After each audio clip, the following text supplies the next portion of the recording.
Bom, já está começando a gravar agora. Esse é o nosso segundo encontro da revisão do ENAD, tá? E aqui é o professor Wagner. Vou tratar hoje da relação entre os resultados fiscais, o desempenho da economia e a desigualdade, tá?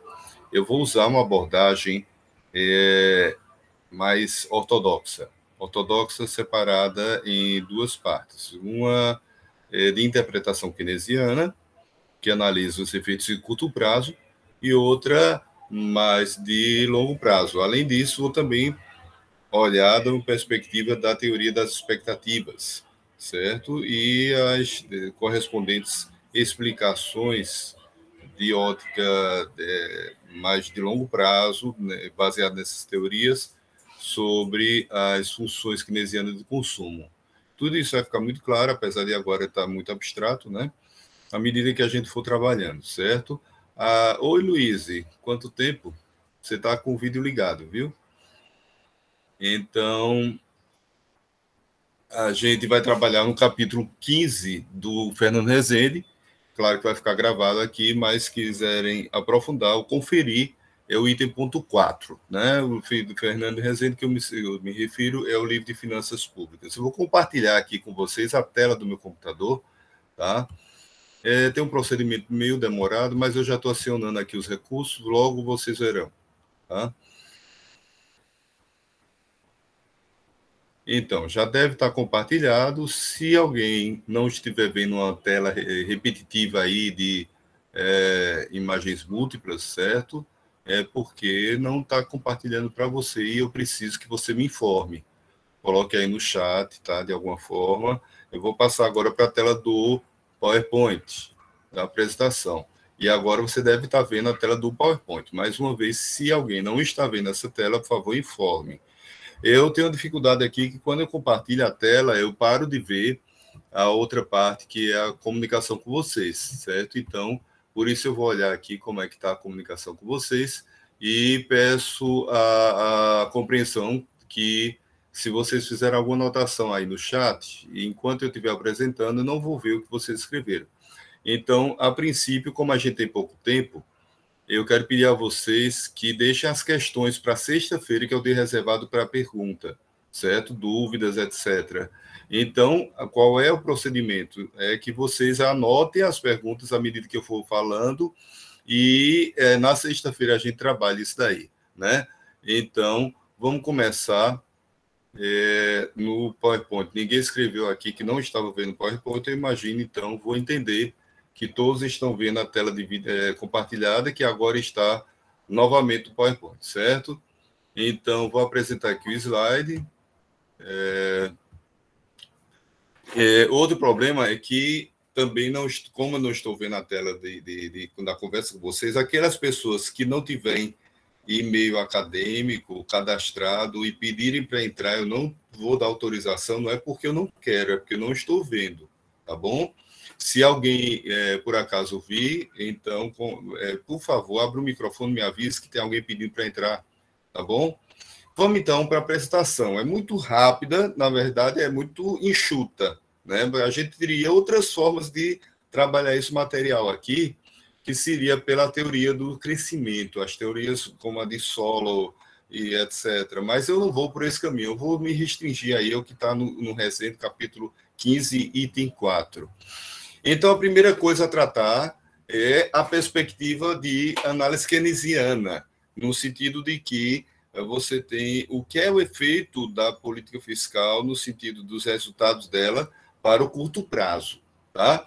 Então, o instrumento para isso, você usa ali a ISLM, né? Que vocês aprendem lá na teoria macroeconômica, na macroeconomia, certo? Então, basicamente, vocês devem começar da relação que existe entre a ISLM e a curva de demanda e oferta agregada. Por quê? Porque nessa perspectiva, para enxergar o impacto do resultado fiscal sobre a economia, no instrumental keynesiano, então nós temos a identificação da ISLM, que é uma interpretação Hicks-Hansen de Keynes, né? E que podemos usar aqui. Então, é a primeira coisa que a gente deve saber quando se trata do ENAD ou de provas relacionadas à economia, né, como a ANPEC, etc. Então, nesse momento, que é o de curto prazo, você lembra, olha, a pergunta, vamos supor, exija alguma interpretação do efeito do resultado fiscal sobre o desempenho da economia e a distribuição de curto prazo. Aí você vai lembrar que o instrumental é o instrumental Hicks-Hansen, SLM, né, de Keynes. Então, com esse instrumental, qual é a ideia? Primeiro você começa da SLM e dos pontos de equilíbrio diferentes delas, à medida que você tenha uma mudança dos agregados que estão implícitos em cada curva, então você vai desenhar a curva de demanda agregada, tá certo? A SLM, vamos lembrar, é o conjunto de, cada um representa, respectivamente, o conjunto de transações no mercado do produto, que é a IS, né? Ou seja, negociações com bens e serviços, e a LM representa as negociações que acontecem no mercado da moeda, né? No mercado financeiro. Então, essas curvas tem toda a discussão que caracteriza como equilíbrio inicial, enfim, mas a gente não precisa entrar nela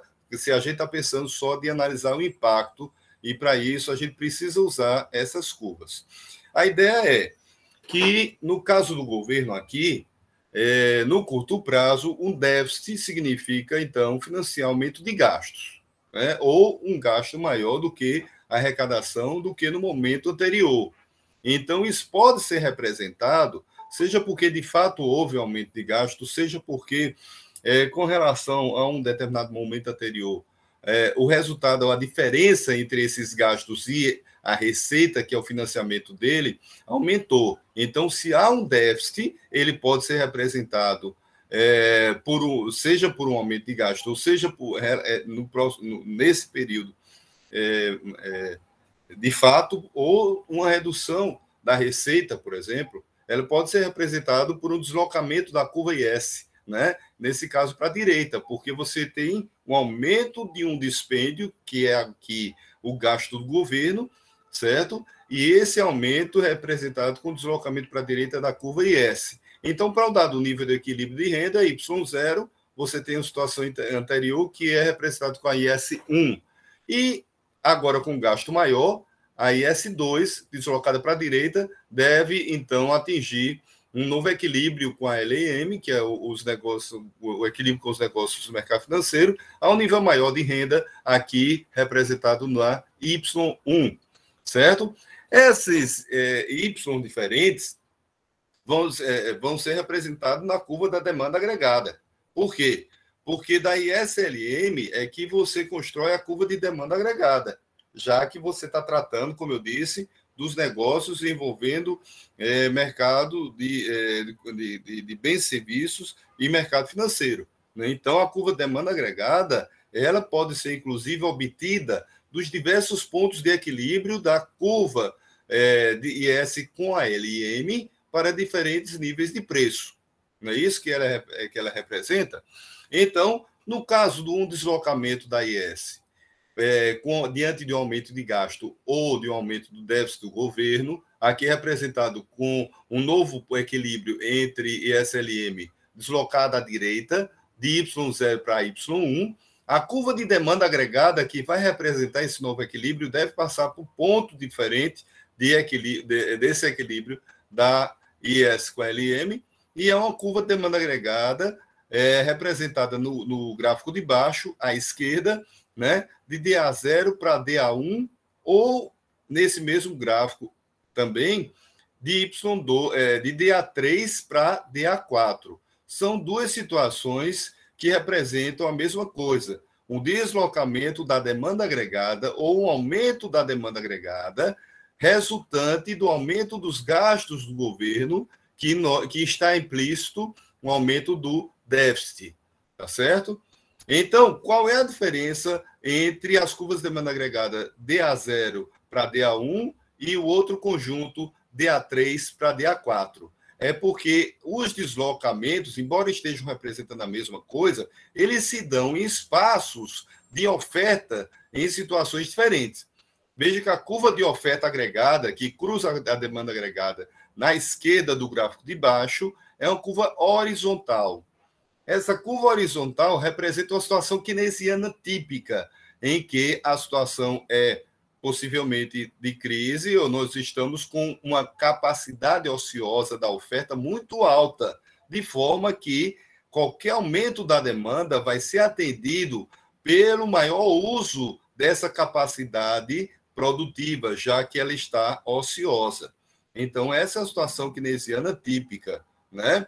É a curva oferta agregada horizontal. Na curva inclinada, que é essa seção à direita do gráfico de baixo, né? Essa curva de oferta agregada inclinada positivamente, ela representa uma situação que é intermediária entre a situação keynesiana e a situação clássica, né? É uma situação em que você tem capacidade ociosa, porém essa capacidade tem um limite. O aumento da demanda agregada, aqui representado pelo deslocamento da curva DA3 para DA4, né? Ele vai ser atendido em parte com um aumento da oferta e em parte vai ser transformado em aumento de preço. Isso daí você pode enxergar, deixa eu puxar aqui o ponteiro de laser, pronto. Então, nessa situação intermediária entre a situação keynesiana, né, típica, e a situação clássica, que não está aqui presente, mas seria uma oferta agregada vertical, essa situação aqui, ela transforma o aumento da demanda agregada em aumento da oferta, representada por Y2 para Y3, que atende a essa demanda, mas também tem uma capacidade limitada e esse aumento da demanda é respondido pela oferta também com aumento de preço, correspondente ao nível, né, de preço do eixo vertical, saindo do equilíbrio inicial Y2 para Y3. Então, aqui não está marcado, mas a gente deve entender que há um nível maior de preço no equilíbrio final do que no equilíbrio inicial. Então, quer dizer que o efeito, vamos voltar para a origem. Tudo começou com um aumento do déficit, seja porque o gasto aumentou relativamente à receita, seja porque a receita diminuiu relativamente ao gasto. Isso é representado com as curvas iniciais ou de partida e SLM, que, por sua vez, são convertidas em curva de demanda agregada. E essas curvas de demanda agregada, deslocadas à direita, para representar esse aumento do déficit, elas vão encontrar situações diferentes de oferta a depender da situação que você está representando. Se é uma situação como a keynesiana típica, em que há capacidade ociosa suficiente da oferta para atender qualquer aumento da demanda, ou se essa capacidade existe, mas é limitada, como na situação intermediária, em que a curva de oferta agregada é positivamente inclinada, tá certo? Então, o efeito vai depender do estado em que se encontra essa oferta agregada.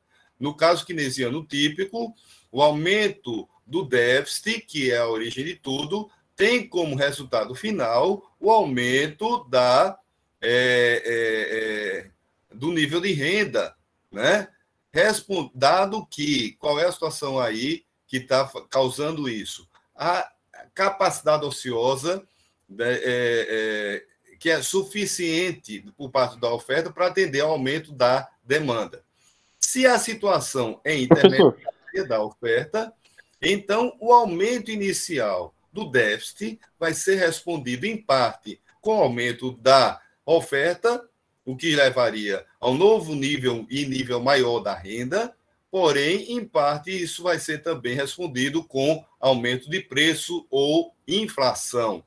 Então, é importante isso, vocês entenderem como é que responde o impacto sobre o impacto inicial do déficit, entendendo primeiro qual é o instrumento que você vai usar para isso, e aí você tem que associar a ideia de que a representação dessa situação é atribuída a Keynes, e o instrumental que é usado para explicar a teoria keynesiana é a curva ISLM, que dá origem à curva de demanda agregada, e que, a depender da oferta, você chega na sua resposta.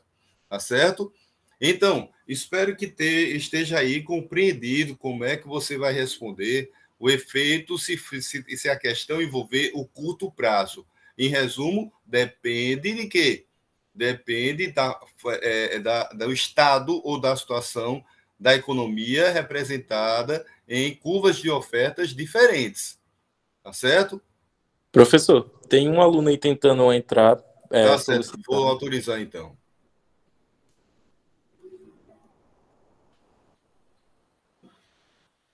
Pronto. Obrigado, viu? Por Então, nada. voltando, nós temos aqui. Deixa eu perdi o aqui. Vamos passar então para outra situação, a situação de longo prazo. No longo prazo, você vai precisar da representação ainda da oferta e demanda agregada, porém, nas evidências você vai fazer um tratamento desse instrumental numa ótica neoclássica ou tradicional, né, ou ortodoxa.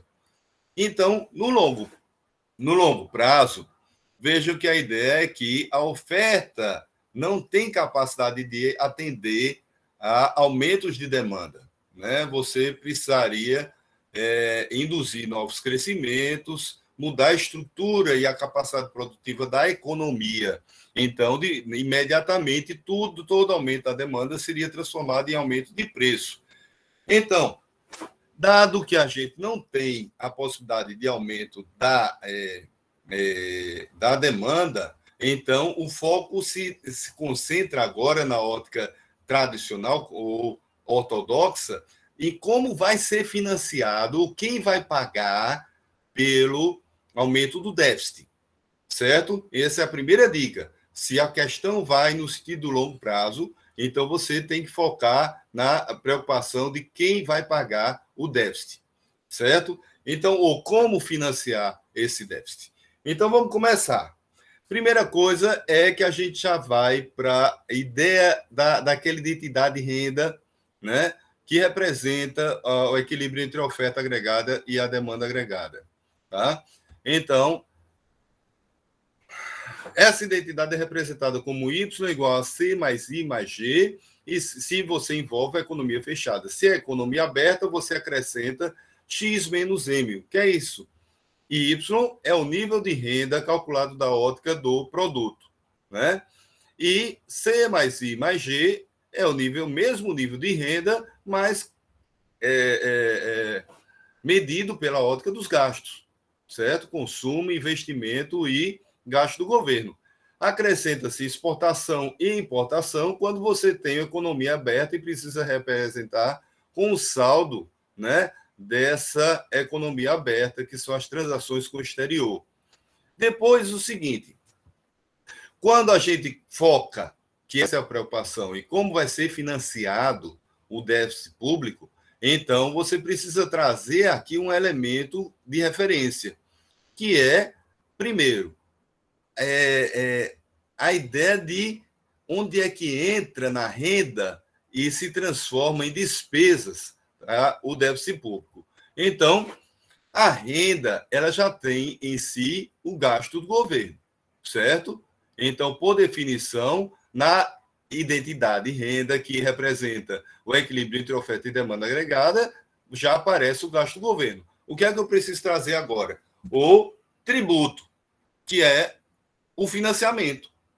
E aí a gente já vai na direção, vai ter instrumento para ir na direção que preocupa, que é a forma como é financiado o déficit público, certo? Então, se eu reúno a renda e envolvo o tributo, o que é que eu tenho? Eu tenho a definição da renda disponível. E se eu tenho a definição da renda disponível, eu posso entender que essa renda disponível ela é gasta, né, com consumo, e a parte que sobra é transformada em poupança privada. Então, aqui eu já tenho uma outra identidade, partindo da definição da renda disponível, que eu utilizei para tentar materializar, ter um ponto de referência que me conduza à resposta de como será financiado o déficit do governo. Né? Então, substituindo nessa identidade da renda disponível, aquela equação ou a hipótese de equilíbrio da renda, então eu tenho aqui que Y agora vai ser representado pelo lado direito da renda, do equilíbrio, né? Do equilíbrio da renda, que Y, então, eu vou substituir por C mais I mais G mais X menos M. Está aqui. Isso daqui, eu coloquei essa parte, a estrutura de representação do PIB pela ótica dos gastos dentro da definição da renda, substituindo aqui na equação 2, né? O T vai permanecer em todo o resto dessa equação 2. Então, eu só substituí o Y pela outra equação que representa a composição desse Y, né? Daqui, aí eu posso transformar essa equação para ir na direção que eu preciso, que é útil para mim, para eu resolver a questão do financiamento do déficit público. Como é que eu vou fazer isso? Eu vou, então, enxergar que, primeira coisa, é matemática. O C aparece nos dois termos. Quando o C aparece nos dois termos, para simplificar, eu posso cortar. Por quê? Porque eles têm o mesmo sinal nos termos diferentes. Se eu combino para o mesmo tempo, o mesmo termo, perdão, se eu trago esse C para cá, ele muda de sinal, vai ficar negativo. C positivo com C negativo corta, né? Então, eu tenho aqui esse que eu acabei deixando aqui, né? Eu deixei esse lado direito, deixa eu mudar isso aqui para não criar confusão. Não é aqui. Deixa eu tirar aqui. Pronto. Pronto. Fazer de volta esse gráfico.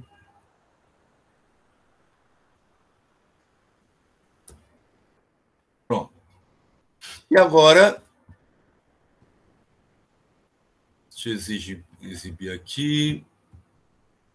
Eu já sei que tenho, né? C foi cancelado, ficou tudo isso aqui. Deixa eu trazer de volta o ponteiro. Trazer de volta aqui o ponteiro.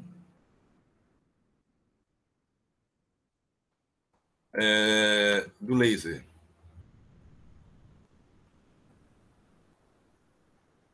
Onde é que está o ponteiro do laser? Ah, está aqui. Pronto.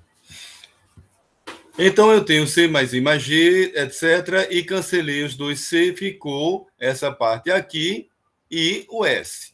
Disso daqui, eu posso entender, gente, olha só, é aí que eu vou chegar a uma estrutura que me permite analisar o impacto do déficit, tá certo? É trazer esse saldo de contas correntes ou o saldo das transações com o exterior, X menos M, para junto da poupança. Por quê? Porque poupança é um instrumento de financiamento da economia. Então, eu vou deixar tudo o que for de financiamento do lado direito. Aí, quando o X menos M, que está positivo, passa para o lado direito, ele passa negativo. Então, aqui, eu já tenho a primeira forma e um instrumento suficiente para chegar à minha conclusão sobre o impacto do déficit do governo. Por quê? Porque do lado esquerdo eu tenho investimento, gasto do governo e tributação. Veja que desse lado aqui eu já reúno os elementos que me dão o cálculo do déficit do governo, que é gasto menos receita. Nesse caso, a tributação. Ora, se aumentam os gastos, se a tributação diminui, então o resultado disso vai ser o quê? O déficit, certo? Então, quer dizer que essa estrutura já permite vislumbrar como é que é financiado esse déficit. Aí, qual é a primeira conclusão que a gente vai ter? Ora, se aumentam os gastos do governo ou diminui a tributação e aparece um déficit em algum momento na economia, então, aí você tem que imaginar de onde vai vir um recurso para cobrir esse déficit, ou seja, para continuar fazendo com que essa identidade permaneça uma identidade, senão vai ser uma desigualdade, né? Se aumenta aqui o déficit, né? Então esse resultado aqui vai ser maior do que esse resultado aqui. Aí como é que vai ser financiado, então, esse déficit? É olhando quais as fontes de recurso que vão entrar aqui ou precisar se tornar, compensar, né, esse resultado do lado esquerdo. Então, nós só temos o quê? A poupança privada e o saldo da balança comercial, né? Que aqui está generalizando, né? Claro que não é só o balanço comercial. Você tem balanços correntes, tem todo o balanço de pagamento, mas, enfim, representado aqui como balança comercial. Então, aqui quer dizer que se o governo aumenta o seu déficit, gente, é muito simples. Ou a poupança privada vai deixar de se destinar ao investimento privado e se destina a financiar o aumento do déficit, né? E aí, se isso acontece, na primeira hipótese, isso vai diminuir o investimento privado. Você tem uma misallocation, que é aquilo que o Guedes fala bastante, né? Que é dizendo que há um desvio de finalidade dos recursos privados quando o governo gasta muito. Esses recursos, ao invés de financiar o aumento da capacidade produtiva privada, ele vai se destinar a gastos do governo que não necessariamente são de investimento. Então, há um desvirtuamento, né? É possível que haja, né, quando o déficit aumenta, porque a poupança vai se desviar do destino de investimento e vai se voltar para financiar aumento de gastos do governo, que não necessariamente representam ou compensam a diminuição do investimento privado, né? Então, se a gente aprofundar, dependendo da forma como a pergunta é feita, o nível de detalhamento que ela exige, né, você pode parar por aí dizendo que, olha, aumento do déficit do governo financiado por poupança privada, se financiado por poupança privada, significa dizer que vai depender de como esses gastos do governo são feitos para compensar ou não o investimento privado, no sentido do aumento da capacidade produtiva da economia, né? De outra forma, se ele não é financiado pela poupança privada, e aí a gente pode imaginar o seguinte: se todo investimento privado estiver absorvendo a poupança privada, o governo vai ter que recorrer ao saldo da balança comercial, né? Então, nesse caso, então você vai ter que gerar, se a balança comercial estivesse inicialmente em equilíbrio, então o que é que vai acontecer? Vai acontecer que as contas externas vão entrar em déficit, né? Porque o governo vai tirar recurso da entrada de divisas. Então, ele vai diminuir esse recurso. Aí, se há um déficit, um equilíbrio inicial, imaginemos, então quer dizer que o déficit do governo vai gerar um déficit na balança corrente, certo? Isso é chamado de déficit gêmeo, certo? Então, depende da forma como o déficit é financiado. Isso é a primeira coisa que a gente tem que ter em vista. Se ele é financiado por poupança privada, a conclusão é que é uma possibilidade de diminuição do investimento privado, né? E então, aí, como eu disse, dependendo do nível de detalhamento, essa diminuição do investimento privado pode ser acompanhada, né, de uma menor capacidade produtiva, tá certo?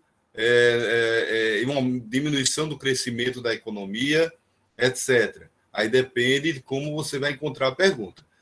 Outra forma se a pergunta diz, em um determinado momento, estando supondo tudo em equilíbrio, o déficit aumenta, né? e a poupança privada já era destinada toda, ou já estava ocupada com investimento privado, como é que esse déficit vai ser financiado?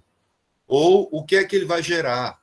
Então, ele vai ser financiado pela balança comercial e o governo vai tirar divisas, né, ativos dessa balança, de modo que vai gerar um déficit nela.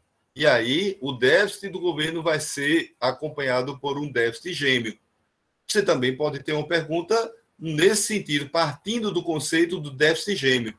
O que é o déficit gêmeo? O déficit gêmeo é um déficit do governo que, num determinado momento, havendo um equilíbrio inicial da balança comercial, vai retirar recursos desse saldo e gerar na balança comercial, nas contas externas, também um déficit. Tá certo? Então, essa é a primeira forma de você visualizar o efeito de longo prazo, né?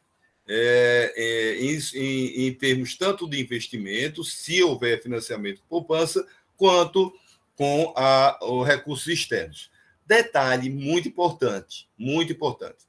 O que é que está supondo aqui? Aqui, gente, está supondo, por exemplo, se tratando se esse déficit é criado a partir de uma diminuição da tributação. O que é uma diminuição da tributação? É você diminuir ou aumentar a renda líquida, certo? Lembre que a renda líquida é Y menos T, né? Então, quando você aumenta a renda líquida, a poupança também pode aumentar, certo? Então, o que é necessário aqui? Isso é uma questão chave. Pode cair na prova de nada, certo?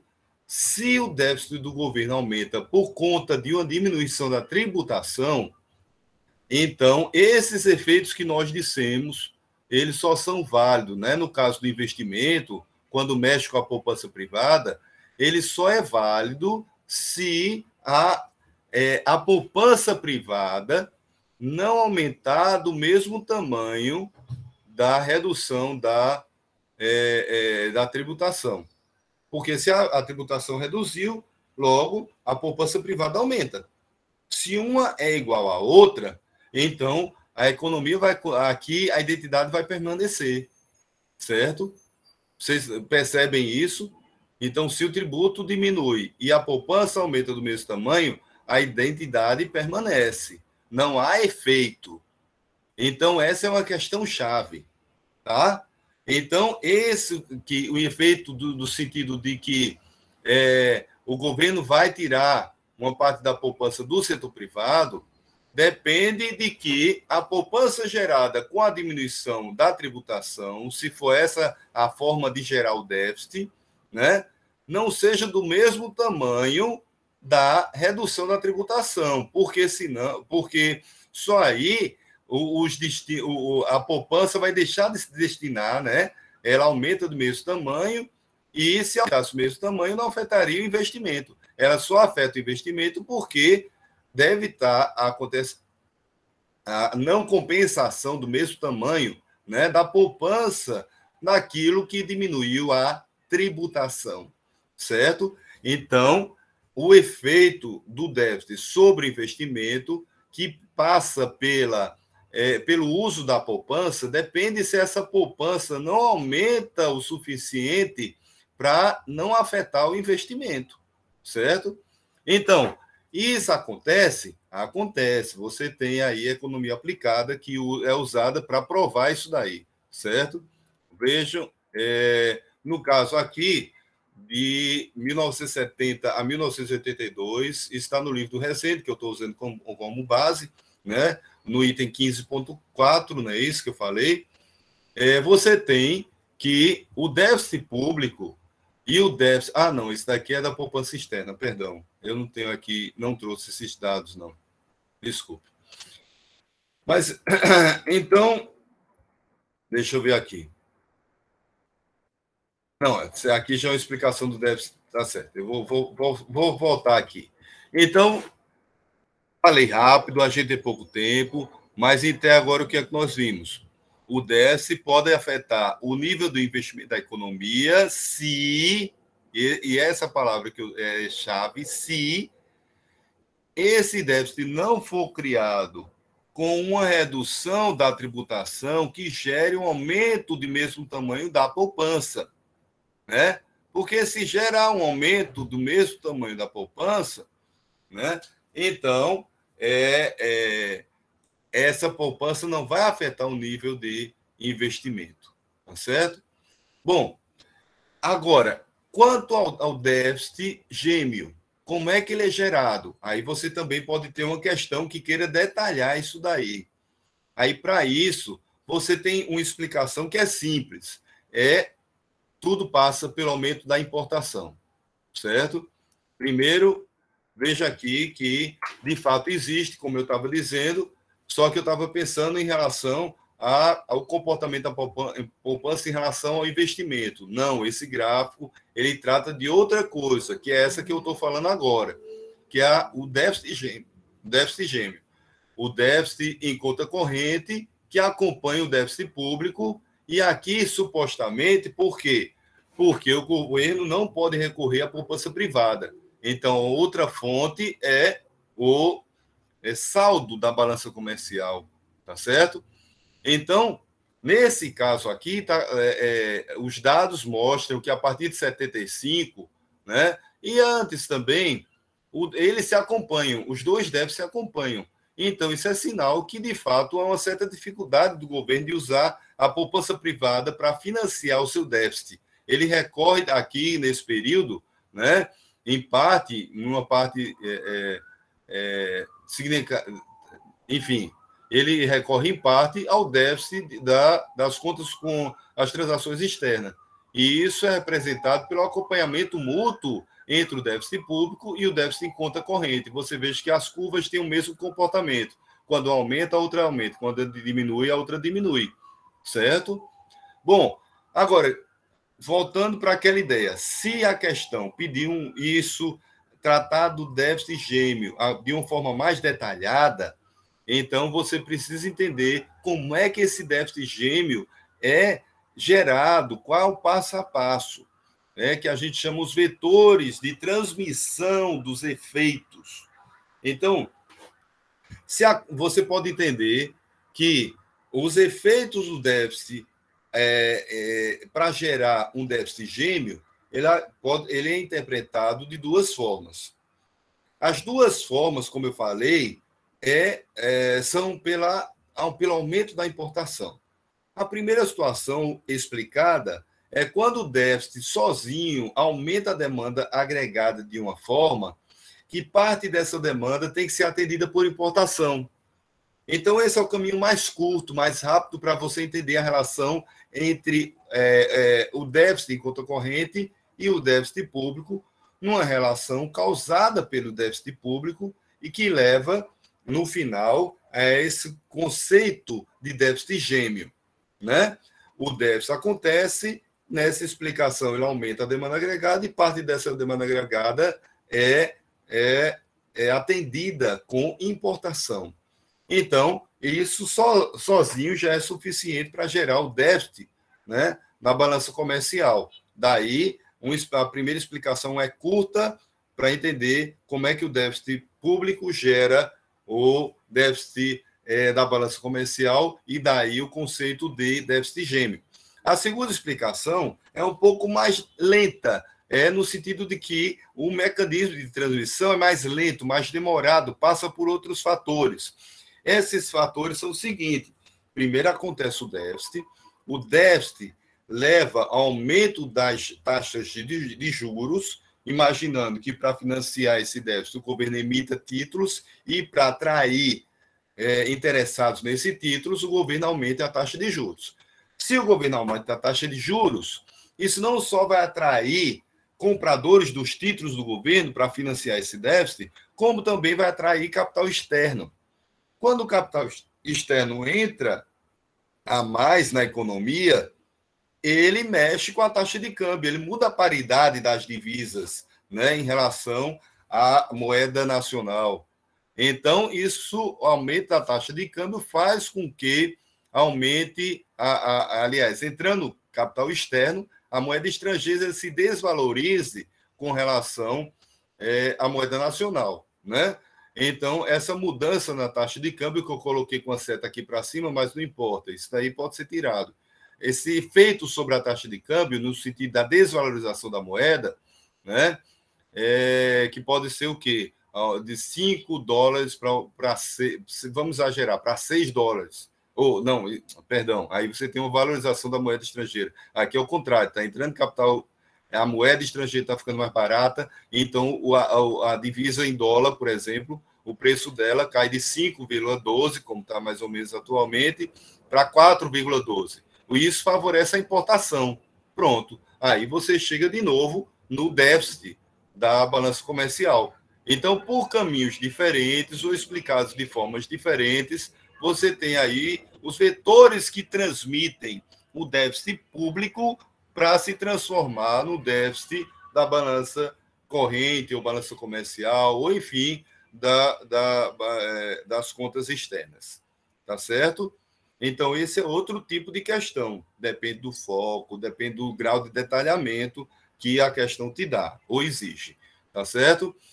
Bom, tem uma outra visão da coisa, como eu falei para vocês, que traduz a escola das expectativas, a ideia de longo prazo, das funções explicativas do consumo, de interpretação não keynesiana estritamente, já que supostamente Keynes está mais preocupado com o curto prazo, mas que tenta incluir na maneira como Keynes explica o nível de consumo, né, as ideias neoclássicas, as ideias ortodoxas, de que os agentes são conscientes, são calculistas, eles sabem basear suas decisões do presente no futuro, né, levando em conta o futuro. Então, aí você entra numa outra forma de avaliar o impacto do déficit fiscal sobre o desempenho da economia e sobre, agora, a distribuição. Aí, pela primeira vez, a gente vai tratar da distribuição. É a teoria da equivalência ricardiana. Na teoria da equivalência ricardiana, as variáveis monetárias não afetam os negócios com o produto. E por que a gente está dizendo que agora a gente vai ter influência, né, de um movimento monetário e que o produto vai ficar constante? Ou seja, o déficit do governo vai ser tratado, vai ser resolvido no mercado financeiro, ele não vai passar pelo mercado do produto, certo? Ou seja, é como se ao invés do deslocamento da IS para a direita em si, sobre a curva LM, você tivesse nada mais do que um deslocamento em cima da curva LM, né? Que vai ser rapidamente reajustado para o equilíbrio inicial com a IS. Isso não é o instrumento que é usado aqui. Eu estou só dando um exemplo didático grosseiro, que não deve ser usado esse instrumental, porque nós vimos que é o instrumental típico da teoria keynesiana, né? E não é essa teoria aqui tratada. Mas a ideia vai nos levar a mais ou menos isso. Como é que a gente vai entender, então, o efeito do déficit, tratando nessa perspectiva, né? Então, a gente tem que incluir agora, na função consumo, a ideia de longo prazo, a ideia de expectativas, a ideia de cálculos intertemporais, tá certo? De racionalidade do consumidor, levando em conta o seu futuro. Então, em resumo, gente, para vocês se lembrarem para sempre, a ideia é o seguinte: quando o governo tem um déficit, quando há um déficit do governo, deixa eu colocar de novo aqui o ponteiro que eu tirei aqui, laser. Quando há um déficit do governo, o que acontece? Você vai ter gente comprando os títulos do governo, esses são os agentes que financiam esse déficit, tá certo? E tem outros agentes olhando esse movimento. O que é que eles estão prestando atenção? Eles estão prestando atenção que se o governo tem um déficit, esse déficit em algum momento vai ter que ser pago. E quem é que vai pagar esse déficit? O consumidor. Então, o que é que está acontecendo que a gente pode resumir essa ideia da equivalência ricardiana? É que alguns consumidores ou, enfim, agentes privados vão comprar a dívida e vão ser remunerados por ela. Então, esses vão ganhar. Outros que não compraram a dívida, não financiaram o déficit, né? Na hora que o governo precisar pagar a conta desse déficit, eles vão pagar.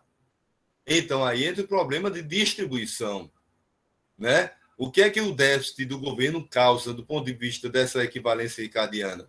Uma redistribuição na economia privada, daqueles que vão pagar o déficit para aqueles que financiaram a dívida, tá certo? Como é que isso acontece? Então, a gente tem aí alguns vetores, tá certo? A ideia tem três, é um tripé. Pronto, vamos chamar assim de tripé. Você tem três coisas relacionadas que justificam, segundo essa equivalência ricardiana, a ideia de que o déficit gera apenas transferência de riqueza de uns para outros. No caso, daqueles que vão pagar o déficit para aqueles que vão financiar esse déficit comprando os títulos, né? Quais são esses pilares? Você tem a ideia de que os agentes agem, desculpa a redundância, atuam, tomam suas decisões olhando para o futuro. É a ideia de forward looking. Essa ideia é de que todo cálculo presente leve em conta as expectativas em termos de futuro. Então, de forma geral, os agentes são racionais, é a base da teoria ortodoxa, né? Que a gente pode chamar grosseiramente de neoclássica, tá certo? Se você tem esse forward looking, então, necessariamente, haverá uma maneira de você traduzir o futuro no presente, na sua tomada de decisão presente. Outro pilar que vai se combinar com esse é a ideia que os consumidores têm conhecimento da restrição intertemporal do governo. Então, lembram de que o consumidor ele tem uma restrição de renda, uma curva de restrição orçamentária. Então, o governo, da mesma forma, também tem uma curva de restrição orçamentária. E os consumidores têm conhecimento dessa restrição. Sabem que no futuro o governo vai ter que pagar esse déficit de alguma forma. Tá certo? A terceira coisa é a hipótese da renda permanente. A hipótese de que toda poupança, mesmo que o governo gere um déficit com diminuição da tributação, essa sobra de dinheiro na mão do consumidor, que é a poupança, né, ela vai ser levada em conta que, em um determinado momento, quando precisar pagar o déficit do governo, ela vai ser usada. Então, o que é que o consumidor faz? Ele guarda essa poupança, né, para aquele momento futuro. É aí que, na hipótese da renda permanente, a poupança é quem faz os ajustes, porque o gasto ele permanece ele não é afetado, tá certo? Pelas variações da conjuntura. Então, se o governo facilita o consumo, não quer dizer que as pessoas vão consumir mais, que isso vai aumentar a demanda agregada. Do ponto de vista da equivalência ricardiana, os consumidores vão guardar esse dinheiro para quando precisar pagar a conta desse déficit. E essa é a hipótese de renda permanente, tá certo? Então, você combinando as três coisas, vai explicar que, de fato, o déficit ele não tem efeito real, ou seja, ele não altera a demanda agregada, tá certo? Então é isso, gente. Terminou o nosso tempo e terminou também aqui a aula de revisão, tá? Eu vou parar de gravar. Eu agradeço. Lembro a todos que anotaram as questões e aqueles que chegaram depois e não escutaram essa orientação, né? Vejam aí o que foi que vocês tiveram dúvida e anotem, porque na sexta-feira a gente vai ter uma aula só para tirar dúvidas, talvez acrescentar algum assunto, alguma coisa, tá? Que a gente aí ache necessário, e vocês também trazerem outros assuntos, se vocês quiserem, Isso foi explicado no e-mail que o professor Marco mandou para vocês, tá bom? Tá certo? É isso então, gente. Foi mais uma vez um prazer revê-los aqui, né, em tese, né? Jonathan, um abraço, cara. E aí, vamos para a próxima aula amanhã com o Marco, tá? Tá bom? Tudo de bom para vocês.